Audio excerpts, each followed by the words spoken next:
Welcome back to Behind the Counter Pharmacy and Beyond. I'm Solomon Abuede, a pharmacist, entrepreneur, and someone who's navigated the challenges of running a pharmacy business from scratch. If this is your first time tuning in, this podcast is all about sharing real experiences, lessons learned, and practical strategies that have helped me build multiple successful businesses and to help you succeed in business and pharmacy ownership. In the last episode, I took you through the very beginning of my journey. Our casual house hunting trip turned into a life-changing decision to start my own pharmacy. We talked about the excitement, the fear, and the leap of faith it took to move forward. But having a great idea is just the beginning. What really tests you is what comes next, turning that idea into a solid business plan that actually works. And let me tell you, I got a lot of things wrong. I had an idea, but what I didn't have was a realistic business plan, one that truly reflected what it would take to make the pharmacy successful. In this episode, I'm going to take you through my first business plan, where I failed, what I learned, and how you can avoid making the same mistakes. And if you're thinking about writing a business plan for your business, I'll share key insights to ensure yours work in the real world.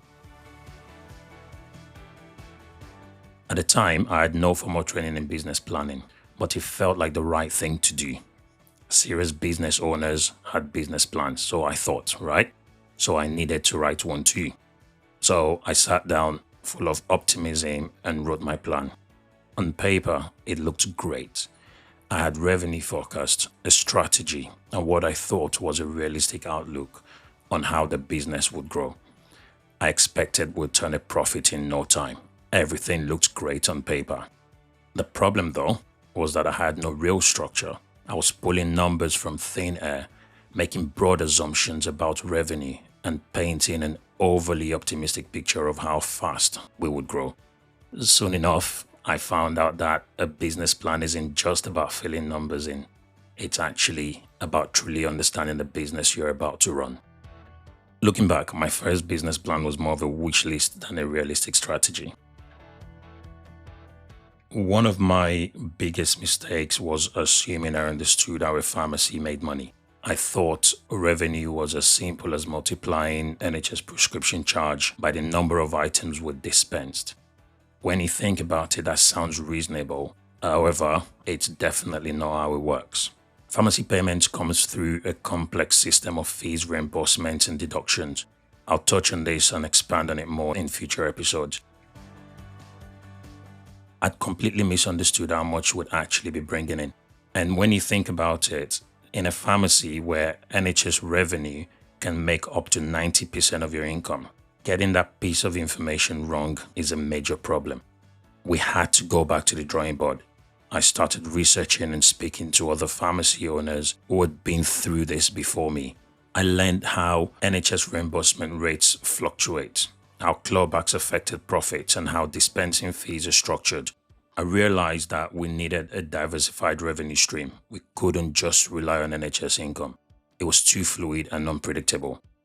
That's when we started exploring over-the-counter sales and other ways to generate income.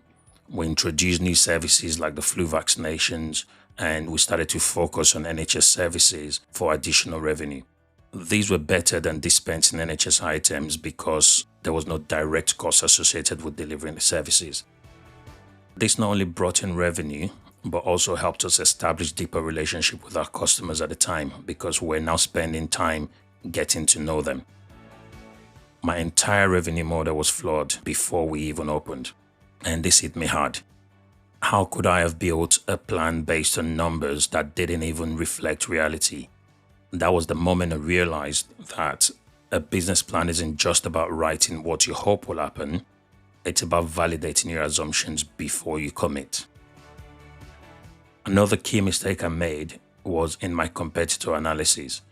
I knew there was a major chain pharmacy across the road, but I assumed their existence alone would be enough to win over customers. After all, we had a better service model, longer opening hours, and surely, I thought people would see that and start using us. But again, I was wrong. What I hadn't considered was the power of habit. Customers had been going to that pharmacy for years. Doctors automatically sent prescriptions there without a second thought. We were the new kids on the block, the unknown option, and just being open was never going to be enough to shift our loyalty. The first few months were incredibly tough. We would see the queue building up outside the competitor's pharmacy while we stood inside with barely any foot traffic. It was frustrating, I'll be honest, especially knowing that many of those customers had been waiting in long lines when we could have served them instantly, but they weren't just coming in, they weren't walking through our doors. That's when we knew we had to do something different. We had to focus on what made us unique: our service, our flexibility, and our independence. Unlike the big chains, we could really take the time to get to know our customers, their health needs, and their preferences. So what we started doing was making sure that every single person who came to us, whether by chance or necessity, had an experience so good that they'd remember us next time. We played to our advantage, being the only independent pharmacy in the area. And our biggest strength, well, that was the fact that we're late opening and open 7 days a week. We made sure that from the moment they stepped in, they were met with genuine care and efficiency. We built personal relationships with our customers, remembered their names, their preferences. Some customers wanted special brands of medication, and we provided them with bespoke services that the large chains just quite simply couldn't match. Bit by bit, it started working. The shift didn't happen overnight, I must admit, but within months, we saw the tide turning. Customers who had once hesitated now came directly to us, not because they had to, but because they wanted to. And then, of course, there were the costs. I had mapped out rent, staff wages, the agreed hourly rates, and stock purchases. But I completely misunderstood the hidden costs. Things like national insurance and pension costs associated with staff wages, slow-moving stock, advertising, equipment repairs, and even the time it would take us to break even. Money was going out much faster than it was coming in. I approached a friend for investment. He had been interested in the project in the early stages.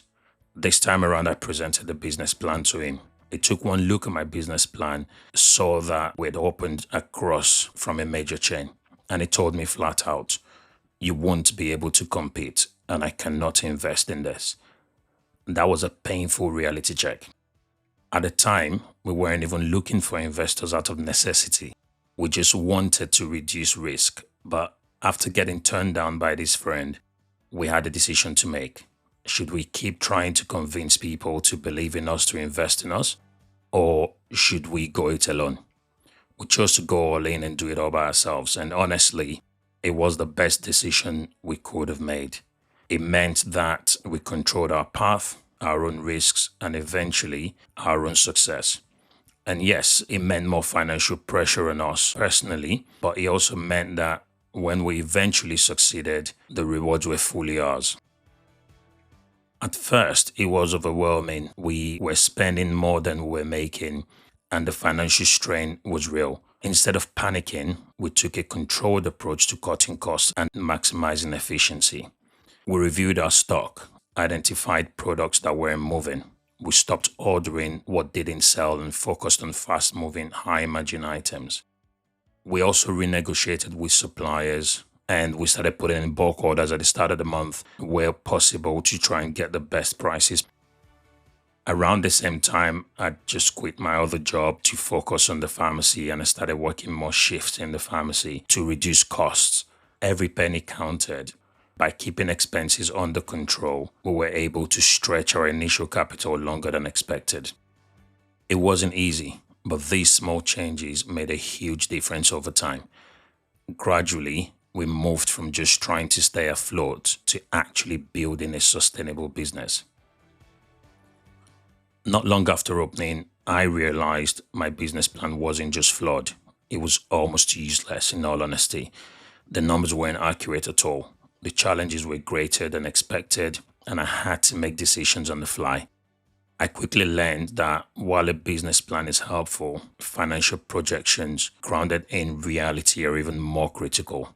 You can have a fancy document, But if your numbers aren't grounded in reality, you'll be in for a tough ride.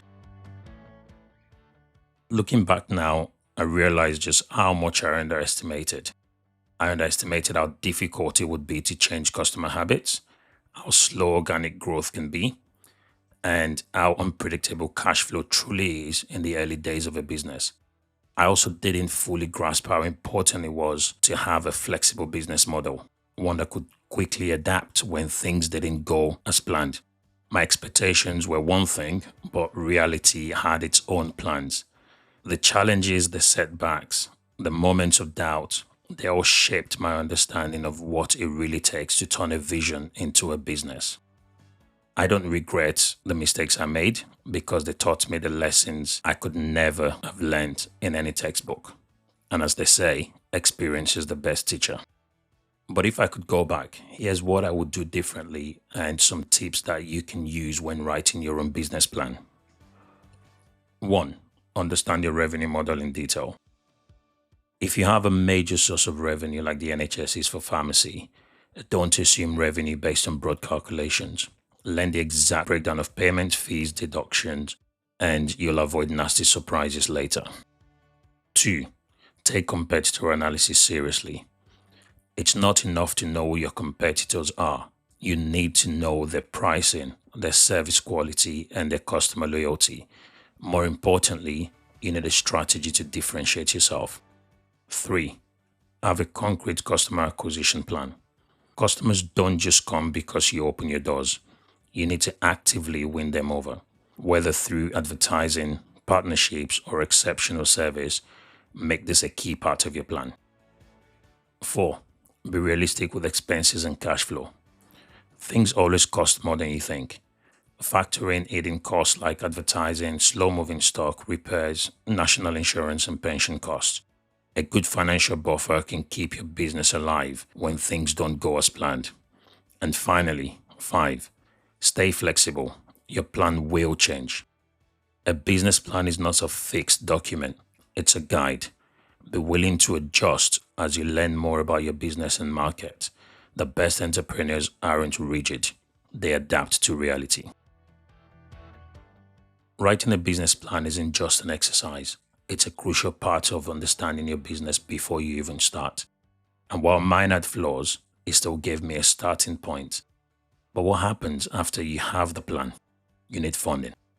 In the next episode, I'll be talking about how I raised money to start my first pharmacy, the funding options available today, and the biggest mistakes to avoid when looking for financial backing. If you're planning to start a business, you don't want to miss this one. If you found this episode helpful, make sure to follow the podcast so you don't miss future episodes. And if you know someone who would benefit from this, please share it with them. Let's keep the conversation going. Follow me on X and Instagram @_BTC podcast. And remember, the best prescription for success is resilience.